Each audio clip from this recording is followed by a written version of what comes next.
Shalom. Tak ada yang sebanding dengan Allah. Yesaya 40 ayat 25 sampai 27. Demikian firman Tuhan.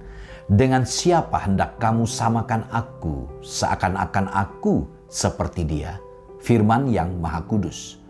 Arahkanlah matamu ke langit dan lihatlah siapa yang menciptakan semua bintang itu dan menyuruh segenap tentara mereka keluar sambil memanggil nama mereka sekaliannya. Satu pun tiada yang tak hadir oleh sebab Ia Maha Kuasa dan Maha Kuat. Mengapakah engkau berkata demikian, hai Yakub, dan berkata begini, hai Israel?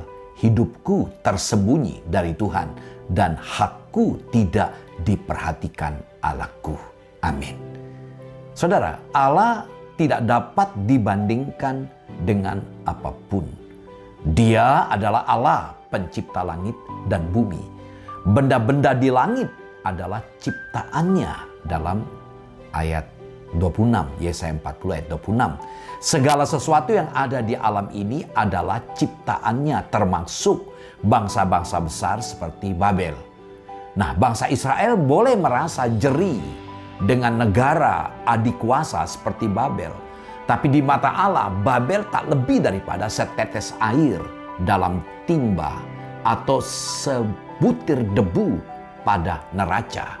Itu diungkapkan dalam Yesaya 40 ayat 15. Saudara, dalam sekejap bila Allah menyatakan penghakimannya, para penguasa dunia ini segera sirna. Itu diungkapkan dalam Yesaya 40 ayat 23 sampai 24. Saudara, Allah seperti itulah yang dimiliki oleh umat Israel. Kalau begitu, mengapa Israel merasa tidak diperhatikan Tuhan dalam ayat 27 tadi? Saudara, meragukan kemampuan Tuhan sama halnya tidak mempercayainya sebagai Tuhan yang sesungguhnya.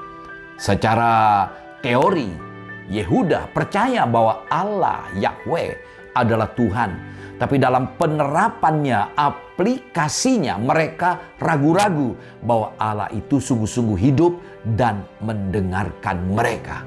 Tak heran bila mereka terpengaruh bangsa sekitar yang menyembah dewa, yang nyata mereka lihat, yang nyata mereka pegang dan rasakan kehadirannya. Saudara, sedangkan Allah Yahweh yang disembah oleh mereka sama sekali tidak terlihat. Mereka lupa bagaimana Allah bertindak sedemikian rupa dengan kedahsyatan dan kehebatannya menuntun mereka. Mereka tetap tidak merasakan kehadiran Allah karena nilai kepekaan mereka tertutup oleh dosa. Itu diungkapkan dalam Yesaya 59 ayat 1 dan 2. Saudara, gambaran nyata kondisi Yehuda menggambarkan kehidupan kita juga, saudara. Kita harus berhati-hati karena pengetahuan tentang Allah yang benar ternyata sering tidak membawa kita kepada kehidupan yang benar.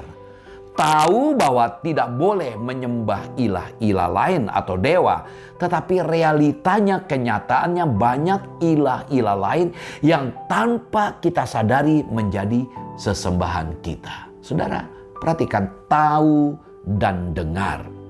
Tahu tapi tidak mengenal, dengar tapi tidak mengerti. Itulah pernyataan Allah kepada umat.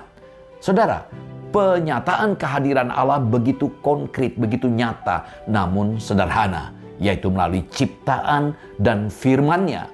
Tetapi masih saja keberadaan Allah diragukan.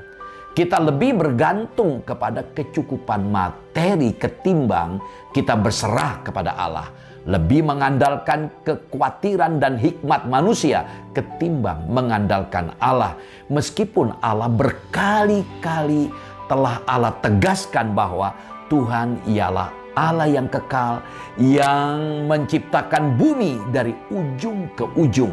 Dalam Yesaya 40 ayat 28. Bila demikian, saudara, kepada siapa kita berharap? Bukan kepada yang sia-sia, tetapi kepada Allah. Setialah dalam pengharapan menantikan tindakan tangan Allah dalam hidup kita, karena Allah pun setia dalam setiap tindakannya. Allah tidak bisa disamakan dengan siapapun karena Ia adalah Allah pencipta yang maha kuasa dan Maha Kuat. Bisa kita kembali membaca dalam Yesaya 40 ayat 18-26. Nah saudara, kesulitan kita dalam mempercayai janji Allah disebabkan oleh dua hal. Pertama, kita sering salah paham terhadap maksud Allah terhadap diri kita. Saat kita melihat keadaan diri kita, kita merasa bahwa Allah tidak peduli dengan diri kita atau bahkan Allah telah membuang kita.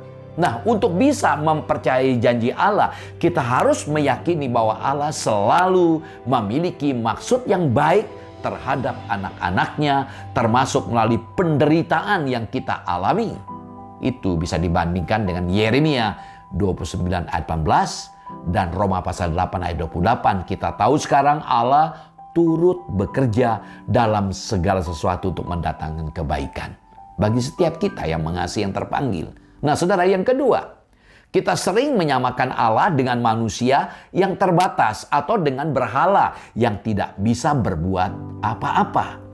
Kita bisa lihat dalam Yesaya 40 ayat 18 dan ayat 25. Akibatnya saat kita menemui situasi yang kita anggap sebagai jalan buntu, kita beranggapan bahwa Allah pasti tidak bisa menolong. Bila kita ingin mempercayai janji Allah, jangan samakan Allah dengan yang lain, saudara.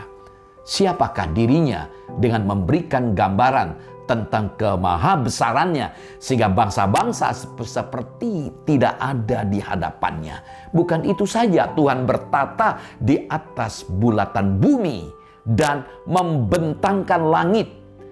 Seorang diri tidak ada apapun atau siapapun yang dapat disejajarkan dengan Tuhan.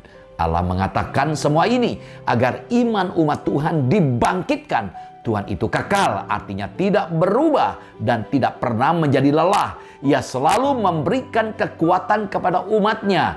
Mereka yang menantikan Tuhan pasti mendapatkan kekuatan baru karena mereka sadar siapakah Tuhan dan mengalami kekuatan dari Tuhan. Bisa kita baca dalam Yesaya 40 ayat 29-31. Saudara, jika Allah Israel adalah sang pencipta yang maha kuasa dan penguasa tertinggi ini, maka umatnya tidak perlu khawatir bahwa masalah-masalah dan kesulitan-kesulitan mereka terlalu hebat untuk dapat diatasi oleh Allah.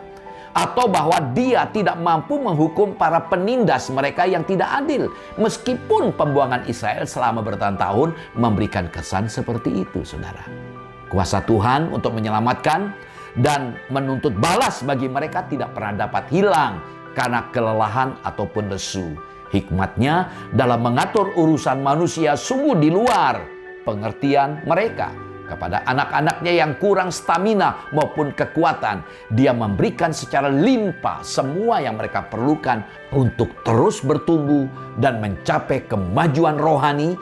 Asal mereka dengan percaya menantikan Dia dengan berharap dan berdoa. Saudara, Allah tetap Allah yang kekal, yang kuasanya tidak berubah dan pengertiannya jauh melampaui akal manusia. Manakala Israel di pembuangan mengakui semua ini, mereka tidak perlu putus asa. Justru dengan berpaling kepada Tuhan dan mengakui sekali lagi kedaulatan Tuhan, Israel akan dikuatkan dan diteguhkan. Mereka tidak akan pernah kecewa mengharapkan Tuhan. Itu diungkap dalam Yesaya 40 ayat 31. Orang yang menanti-nantikan Tuhan mendapatkan kekuatan baru. Nah, masalah apa yang sedang membuat saudara meragukan Tuhan? Percayalah sekali lagi kepada Tuhan yang berdaulat di atas segala-galanya. Orang yang menantikan Tuhan tidak akan kecewa. Mungkin Dia tidak menghapus semua beban berat itu, namun yang pasti Dia akan memberikan kekuatannya kepada saudara dan saya agar dapat bertahan dan menang. Saudara, puji Tuhan. Biarlah firman Tuhan menjadi kekuatan bagi kita. Shalom. Sampai jumpa lagi, Tuhan Yesus memberkati.